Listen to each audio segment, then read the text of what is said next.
रात्री 12 वाजता सगळी लेकरं झोपतात आणि माझं लेकरू आहे की तिला अभ्यास करायचं सुचतं आणि जेव्हा ती खेळायच्या मूडमध्ये असेल तेव्हा तिला झोपवणं तर खूप जास्त कठीण असतं. असो, तर आज बनवली होती मी साबुदाणा खिचडी, कारण तशी ऑर्डरच होती पापलिकीची. एंजल स्कूलमधून येईपर्यंत मी डुग्गूला खेळवत होते आणि तोही तिची वाट बघत होता. आज तिच्या स्कूलमध्ये हेल्थ चेकअप होतं, ज्यामध्ये तिला एक फॉर्म दिला आणि एक पॅम्पलेट दिलं. ते ती मला खूप उत्सुकतेने दाखवत होती.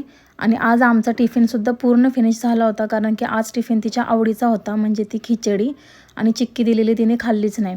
तेवढ्यात डुगूवरती आला, त्याला खूप झोप पण आली होती आणि खेळायचंही होतं. 5 मिनिटं खेळला आणि लगेच झोपी गेला. तोपर्यंत इकडे हिने माझ्या केसांची वाट लावली होती. रात्री उशिरा झोपून सकाळी लवकर उठली तरी सुद्धा आज हिला झोप येत नव्हती आणि हे साहेब इकडे शांतपणे झोपले होते. ही एकटीच खेळत होती, कारण परी पण शाळेमध्ये गेली होती. तिची तीच आवाज न करता पुस्तकांशी शांतपणे खेळत होती. तेवढ्यात मी माझ्यासाठी बनवली होती ड्रायफ्रूट स्मूदी, कारण की मला थोडंसं लाईट खायचं होतं. बनवून खायला तर घेतलं, पण त्याआधी हिच्या 100 प्रश्नांची उत्तरं दिली आणि त्याच सोबत तिने आज मला ही ABCD शिकवली. मग थकून तिची तीच झोपी गेली. किती क्यूट दिसते ना झोपल्यावर.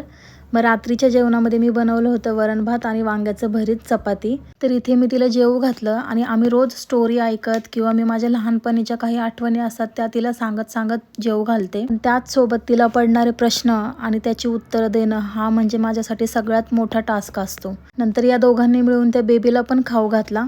तर असा होता आजचा दिवस. भेटूया पुढच्या व्लॉगमध्ये. Bye bye.